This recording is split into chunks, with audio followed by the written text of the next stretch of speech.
สวัสดีครับวันนี้ก็วันที่19มีนาคมปี69นะครับวันนี้ก็สายๆครับเนาะของวันพฤหัสนะครับจะมีโจในทางของฮานอยนะครับให้จีทางช่องที่เป็นคอฮานอยนะครับเนาะมีช้าหน่อยนะครับเนาะ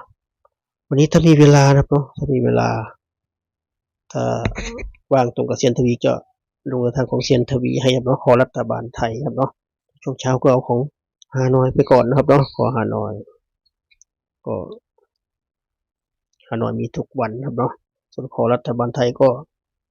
หาข้อมูลไปก่อนครับเนาะอีก2 อาทิตย์โดยประมาณนะครับก็บอกทางก็ย้ำนะเพราะเป็นเพียงแค่แนวทางครับเนาะว่าจะเป็นนอยลาวไทยที่เบาสารคามลงให้ครับเนาะเป็นเพียงแค่แนวทางเท่านั้นโปรดใช้วิจารณญาณในการรับชมรับฟังนะครับการลงทุนก็มีความเสี่ยงครับเนาะก็โปรดใช้วิจารณญาณในการ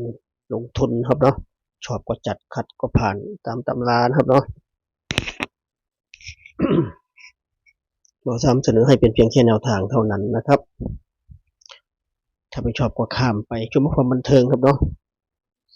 เสนอเป็นแค่แนวทางก็ตัดสินใจเป็นของ FC ครับเนาะไม่มีใครบังคับเราได้มันอยู่ที่เราเท่านั้นครับเนาะทุกอย่างอยู่ที่เราไม่มีใครบังคับเราได้ก็สำนวนทางให้ทั้ง3อย่างครับเนาะทั้งฮานอยลาวไทยครับเนาะก็ดูหัวข้อให้ดีครับเนาะดูหัวข้อให้ดีว่าอันไหนเป็นอันไหนนะครับ ก็วันนี้ก็เหมือนเดิมนะไม่ได้อัดคลิปสดเหมือนเช่นเคยก็คลิปพามาชมธรรมชาติสวยๆบ้านเราเหมือนเดิมครับเนาะท้องฟ้าสีขาวน้ำใสๆเหมือนเดิมชมนกชมไม้ไปนะครับเนาะพันวนมาเที่ยวครับเนาะมาทำธุระที่หนองประจักษ์ครับเนาะมาเที่ยวบรรยายกำลังกายครับเนาะคนกลับบ้านก็ไปให้อาหารปลาเหมือนเช่นเคยครับเนาะเหมือนทุกครั้งทุกคลิปนะครับจะได้ไม่เบื่อนะเนาะเป็นเพื่อนกันไปดูชมวิวทิวทัศน์บริการของสวยงามเจริญหูเจริญตาครับเนาะจะได้ไม่เบื่อดีกว่ามองหน้ากันครับเนาะนานๆค่อยมองหน้ากันเรียนที่แนวทางดีกว่านะครับเนาะจะได้ไม่เบื่อครับเนาะอยู่ด้วยกันไปเป็นเพื่อนกันครับเนาะให้ครบเวลาไม่ต้องใจร้อนครับเนาะใจเย็นๆเป็นเพื่อนกันไปนะครับเนาะถ้าชอบก็ฝากกดติดตามกดไลค์กดแชร์นะครับเนาะคนอื่นก็ดูผลของเมื่อวานก่อนครับเมื่อวานรอบ5 โมง2 ตัวล่างก็83ตัวบนก็116นะครับ83กับ116 83แล้วก็ได้ไปเด้ง1ครับเนาะตรงๆเลยแต่116ไม่มีครับเนาะ6ไม่มีสักตัวเลยถ้า1221 1881ก็พอได้ครับเนาะแต่ไม่มีครับเนาะไม่มีก็มาที่รอบ6 โมงนะครับ2 ตัวล่างก็70 3 ตัวก็287ออกสวยมากครับเนาะ7มาทั้งบนและล่างครับเนาะเราไม่มี7เลยเมื่อวานนะเสียดายมากเราไม่มี7เลยถ้าใครจับหลัก7ได้สบายเนาะโอกาสได้บนได้ล่างมีสูงครับเนาะ70เราไม่มีครับเนาะ87เราก็ไม่มีจะเป็น84 83 81 82ก็มีครับเนาะแต่ไม่มี87นะครับเนาะ7จะมีสักตัวเลยออกสวยครับเนาะออกสวยออกแนวนี้จับหลักได้สบายครับเนาะก็มาที่รอบ1 ทุ่มนะครับ2 ตัวล่างก็26 3 ตัวบนก็466ครับเนาะรอบนี้พี่เขาเบิ้ลครับเนาะ6มาทั้งบนทั้งล่างเลยรอบ6 โมง7มาบนมาล่างครับเนาะรอบทุ่ม16ก็มาทั้งบนทั้งล่างแต่พี่เขาเบิ้ลครับเนาะ26เราไม่มีครับเนาะ26เสียดายครับเนาะ24 23ให้หน่อยก็ไม่ได้ครับเนาะก็วันก็ได้เป็นเด้งเดียวครับเนาะเด้งเดียวรอบ5 โมงเย็นเพื่อเป็นคนใหม่เข้ามายังไม่รู้ครับเนาะแนวทางที่บอกสลามให้ไปเป็นแนวทางฮานอยรวมนะครับฮานอยรวมตั้งแต่5 โมงถึง1 ทุ่มครับเนาะชอบรอบไหนจัดรอบนั้นนะครับ5 โมงถึง1 ทุ่มถ้าไปออกรอบอื่นก็แสดงว่าไม่มีโชคไม่มีดวงเหมือนเช่นเคยครับเนาะเน้น3 รอบนี้เท่านั้นใครจะไปจัดรอบอื่นก็เอาที่สะดวกครับเนาะแต่บอกทำให้เน้นที่3 รอบนี้ใครบอกแกเซ็งลุ้นรอบอื่นดีกว่าสนุกสนานบาท2 บาทก่อนแล้วแต่ต้องเอาที่สะดวก ก็วันนี้ก็สรุปจดไว้นะครับเนาะสรุปแคปคนรอแคปเหมือนเดิมนะครับเนาะลงให้แคปทุกคลิปนะครับเนาะพยายามฟังให้จบนะครับเนาะฟังให้จบ วันนี้เด่นสี่เด่นเจ็ดเด่นสี่ครับเนาะเด่นเจ็ดเด่นสี่อยู่ที่19ครับเนาะ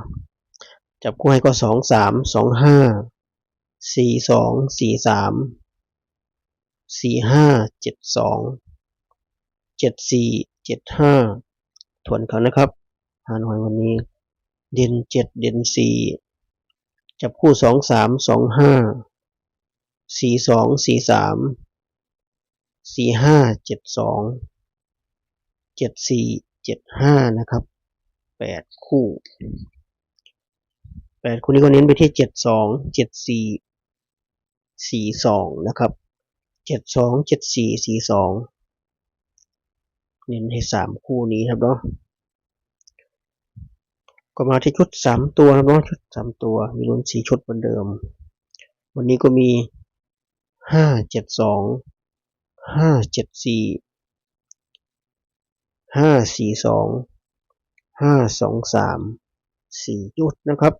4 ชุดนี้เน้นไปที่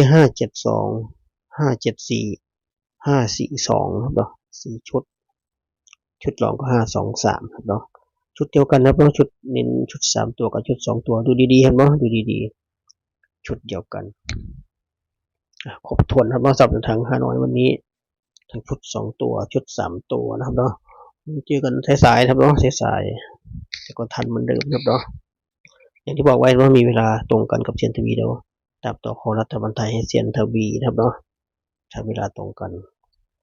กดที่แล้วเซียนทวี90เต็มๆนะครับเนาะตัวเน้นเลยวันนี้จะเป็นตัวไหนลุ้นไปด้วยกันครับเนาะลุ้นไปด้วยกันประมาณนี้นะครับ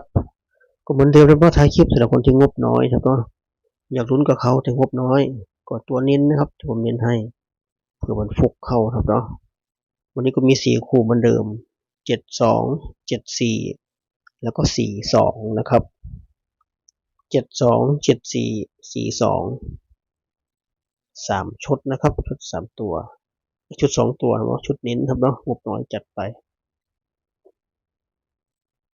ไม่ลงทุนก็ไม่ได้ลุ้นนะลุ้นปากเปล่าก็ไม่มันลุ้นปากเปล่าก็ได้ปากเปล่าครับเนาะ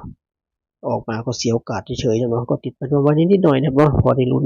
พอเลือดฉุดจิตหัวใจครับเนาะติดไปนวมไว้นิดนึงหรือถ้าชอบพี่เป่าซ้ำนี้ให้อย่างที่บอกไว้เนาะเลือกคู่ได้เลยจะต้องน้อยจาก3 คู่นี้บอกซ้ำเน้นไม่แม่นเลยเลือกคู่นี้ฝ่าก็จัดไปครับเนาะนอกจาก72 74 42ก็เลือกคู่ได้เลยมี43 75 45 25ของ3ก็ออกบ่อยก็จัดไปครับเนาะจัดไปคนเราชอบไม่เหมือนกันครับเนาะว่ากันก็ไม่ได้ต่างคนต่างชอบครับเนาะถ้าไม่ตัวชอบก็ข้ามไปครับเนาะรอวันต่อไปใจเย็นๆครับเนาะฮานอยมีทุกวันครับเนาะมีทุกวันเลยนี่ก็ข้ามไปก่อนก็ได้ประมาณนี้นะครับฝากไว้ทีนี้เชิญคลิปหน้านะครับเนาะคลิปนี้ก็สวัสดีครับ